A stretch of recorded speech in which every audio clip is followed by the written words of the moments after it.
Bill Cosby was here last night at the Santa Cruz Civic, and he did this whole long routine about the Garden of Eden story. And he kept saying, some pages must be missing. There's some pages missing. So it's like, yes, those are the lost pages of Scripture. The love that's in us. Yes, indeed. Our theme this entire month has been reconciliation. And we're winding up the month and moving into December into embrace. And my topic today is ingratitude costs too much. To not be grateful, to not be thankful, just simply costs too much. You'll often hear me say that you don't get different sets of energy. There's just you, and you take you with you wherever you go. So you don't have an energy to reconcile and an energy to hold on to the stuff. You don't have an energy to move forward and an energy to stay back and to procrastinate. You only have one set of energy. So the question is, what are you doing with it? I want you to feel that. What are you doing with your energy? If energy could be measured in dollars and cents or ounces or pounds or something, and you looked at your day and said, where do I spend my energy? And I want to make a distinction here between your activity and your energy. Hello. I want to make a distinction between your activity and your energy. Okay? Because your energy is more than about the task that you are involved in. It's about your thinking. It's about your heart space. What are you contemplating? Where are you living?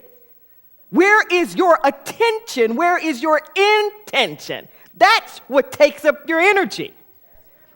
A lot of times we're tired at the end of the day. We think because of the activity, but we are tired because of how we have wasted our energy. That's why we're tired.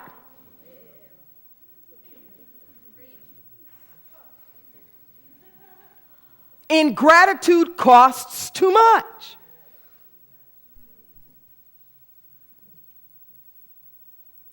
There were a few concepts from graduate school in business that I found had such profound spiritual applications. I speak of this from time to time. The notion of the opportunity costs. When you are calculating the cost of something, they have what they call the hard costs. Things like the rent or what you have to pay for the machinery or that kind of stuff. There's soft costs, or things that might be variable, where you actually can have some flexibility on how much you spend, like advertising or that kind of thing. But then there's this other cost that we rarely take into consideration enough, and that's the opportunity cost. What the opportunity cost says is that for any given resource that you have, there are only so many ways that you can invest it. So you're here in this room. So your opportunity cost would be whatever else you could have been doing besides being in this room. Okay. But somewhere you made a decision that said to be here. Are you with me? To be here was the greatest benefit. Are you with me? To be here is the greatest benefit. So what happens for us is that there are a lot of ways in which we expend our energy where it just costs too doggone much. You know, I just came back from L.A. For the past few years, I've been cooking Thanksgiving dinner here and driving it down on Thursday morning, on Thanksgiving morning. My parents are older and too feeble now to really do the Thanksgiving dinner, but they like the Thanksgiving dinner, so it's sort of my contribution to the cause. And I had shared in one of my classes, the Healing Family Relationships class that we're in right now, that for most of my childhood, adolescence, and early adulthood, I was always sick at Thanksgiving. Always. I had the flu, I had the cold, or something or another. And I remember it wasn't until I started taking the metaphysical classes that I realized that I would declare ahead of time I was going to be sick. I'm always sick. It became like a mantra. It was this affirmation. I'm always sick at Thanksgiving. And it took me till I got into classes to realize that I was making myself sick at Thanksgiving because I didn't want to go. Because I didn't have a huge appreciation for my family. And if I was sick, then that gave me some way out and some excuses that maybe I could be like relieved from the table. Or not have to stick around the whole time. Are you with me? And I began to realize, and I remember the first time that it really got me, and I said, I'm going to do a different affirmation here. I'm going to try this stuff out that they're talking about, and I'm going to start affirming ahead of time that I have a wonderful time at that Thanksgiving dinner. And what's more, I'm going to trust these folks and teaching me these things in these classes that my family are spiritual beings.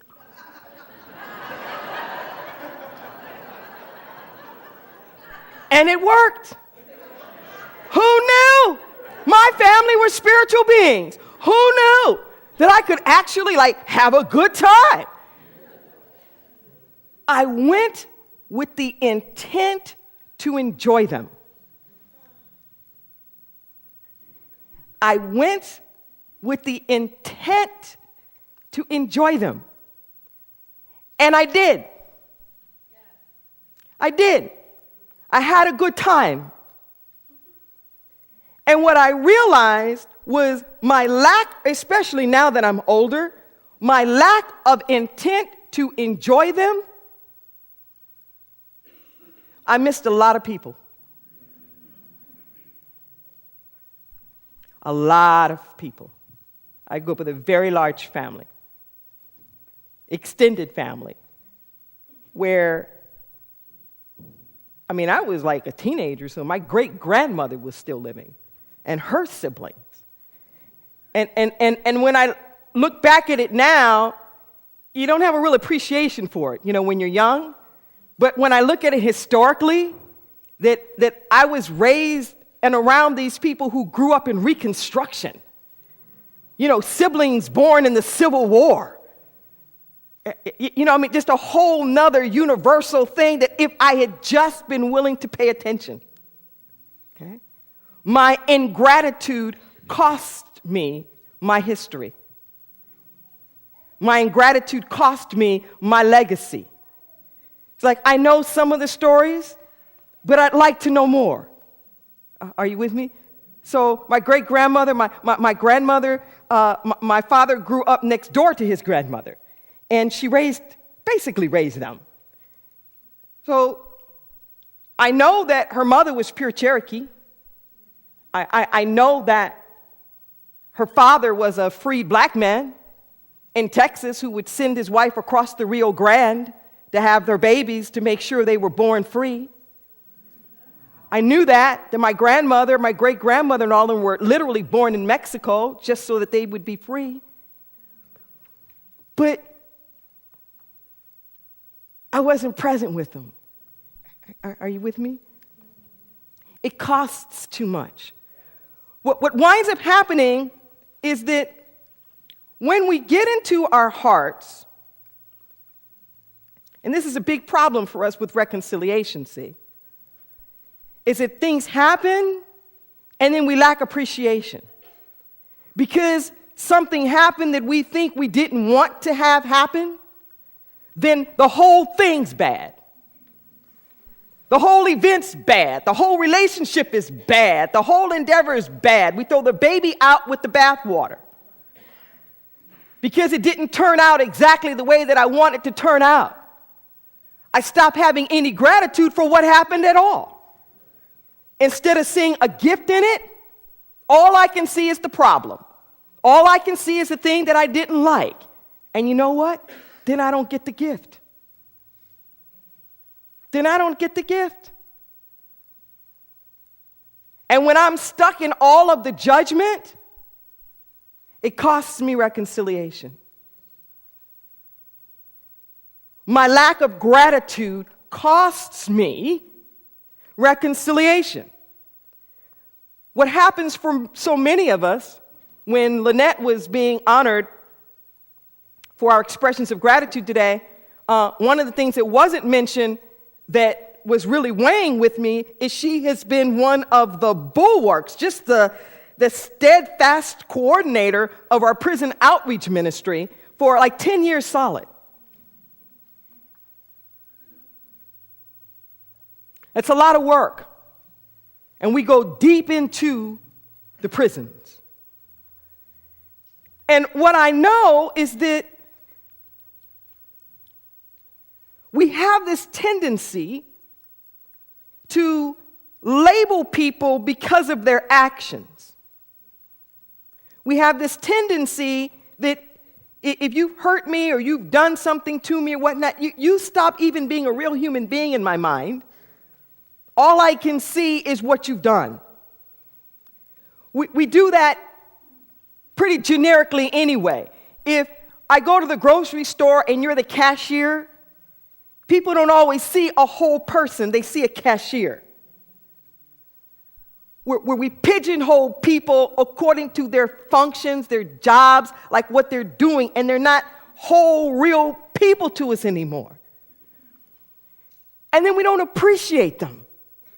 We don't appreciate their fullness. We don't appreciate their whole humanity. And it costs us too much.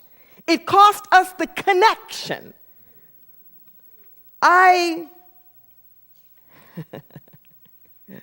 Believe it or not, I used to be very argumentative. I used to have a lot of opinions.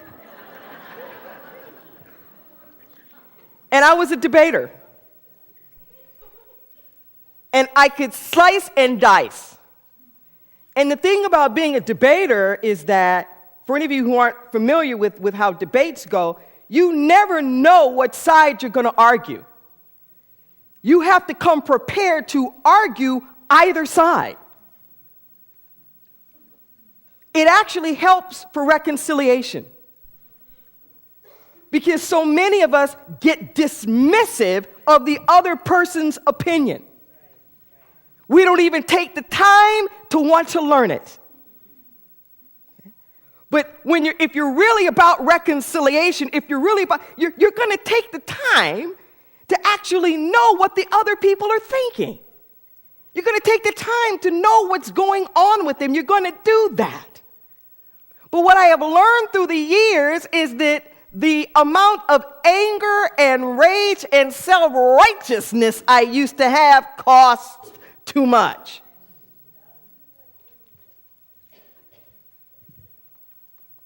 Do you want to be right or do you want to be happy?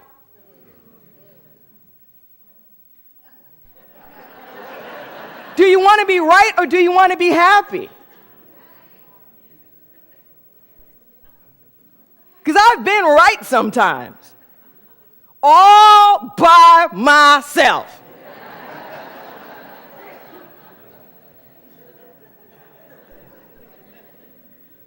Reminding the people who wouldn't speak to me of just how right I was.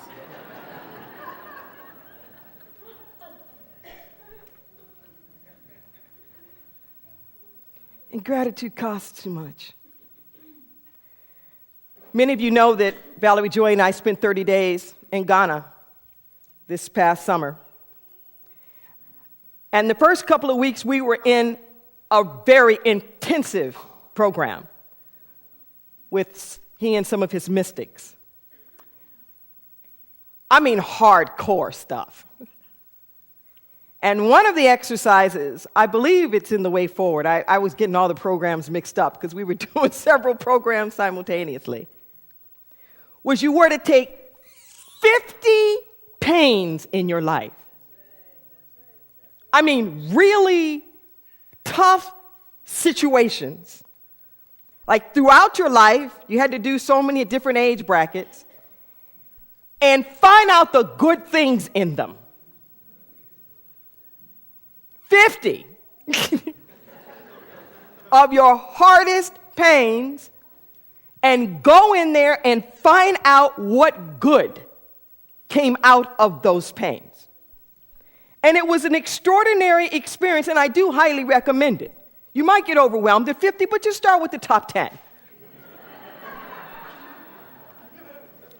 And I guarantee you something will dislodge.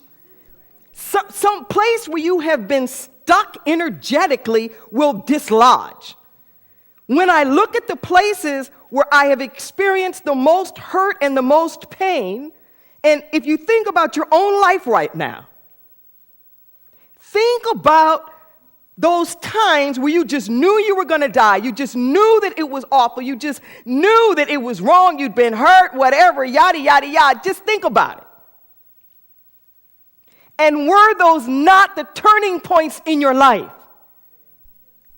Were those not the places where you had to dig real deep and come up with courage you didn't know that you had, come up with forgiveness you didn't know that you had, come up with strength that you didn't know that you had? And had you not been tested, had you not fallen so low, you would ever have known how high you could bounce back. You wouldn't have known. Are you with me? See, so it isn't so much a question in our minds if things are just good or bad. Because if we looked back at those very circumstances and had no appreciation from them, we wouldn't grow from them. They'd just be places where we're hurt. I'm going to end on this concept because I want to get to all the other good stuff that people want to do here in the service. But I just want to lay this one on you a little bit. Something that my spirit voice has just been working me with. You know, most of Western society is really hooked in the archetype of the hero's journey. That notion of you have some kind of call, you go out into the foreign land, you meet your demons, you slay the dragons, you gain the pearl of great price or the sword or the whatever it was that you were looking for. That, you know, all the monsters and the goobly goblins and whatnot were keeping you from. And you find yourself along the way, you come into your strength, you bring the prized possession back home, and you restore the kingdom or the queendom. Right? Countless movies and stories and fables and whatnot around this notion of the hero's journey. And yes, there is a part of ourselves that has to do the hero's journey. At some point, we all must face our demons, whatever they are, and at some point, you must go home. You must go home. And that can represent a lot of different things to you, whatever that is. But we leave, we find our way, but your life really isn't complete until you go home. And don't wait till your deathbed to do it. I'm serious. Don't wait till your deathbed. The number of people, at the end, it doesn't matter the love that you didn't receive. The only thing that'll weigh on you is the love you don't give. That's the only thing that'll weigh on you. People trying to reconcile in their very last days because stuff they've been holding on to, they didn't go back and clean it up. Do it when you're now. Do it now. Do it when you're healthy enough. Do it when you can. Don't wait. Don't wait. And this spirit voice has been explaining to me that all that's nice, but it is time to graduate. It's time to graduate from the hero's journey. And it's time to do the Christ journey. It's time to do the Christ journey. And let me tell you about the difference between the hero's journey and the Christ journey. In the Christ journey, there are no demons out there. There are no dragons to slay. In the Christ journey, you recognize the oneness of everything and you reconcile with it. In the Christ journey, it's about forgiveness. The Christ journey is ultimately about forgiveness. There comes that point in time when you feel betrayed. Betrayed by God, your body temple and what it won't do, the economic system, the government, other people, your own self, whatever. And there comes that point in time where you have to go so deep to the forgiveness that you resurrect. See, the Christ journey is not about the otherness. The Christ journey is not about the fight. The Christ journey is about the oneness.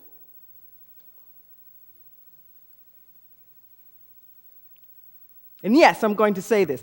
I want to say to my conservative Pentecostal roots,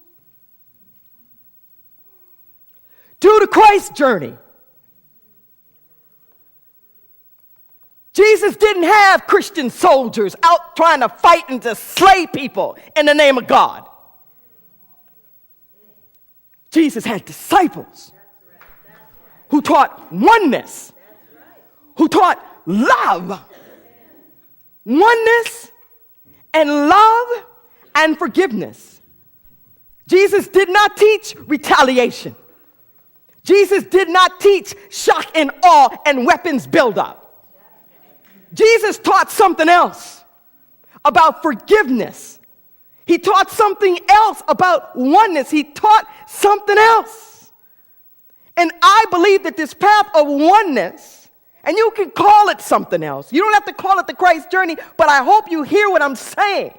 There's something about beyond the dualistic, them versus us.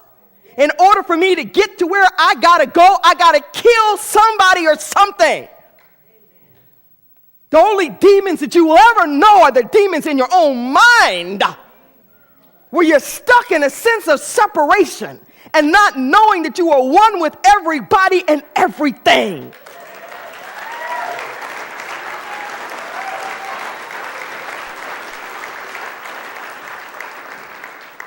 And when we do not appreciate people, even the ones who are giving us the hard time, it costs too much. It costs us from being the Christs that we already are. That's what it costs. Take the time. Reconciliation is not just about two sides coming together and appreciating their otherness. Reconciliation is not just about trying to find some resolution around the issue du jour. Reconciliation. The Spirit definition defines it to me as reconciliation is where your individualization honors your collective oneness with me. Reconciliation is when your individualization honors the collective oneness with me. You will never reconcile until you go to some transcendent place that is bigger than the parties involved. You will never really reconcile until you go to that place that says, there's not you and me trying to work this out. There's only you as me and me as you. And a divine right relationship that God wants us to have. And I am willing to surrender my expectations and the story about what has happened so that the truth can prevail.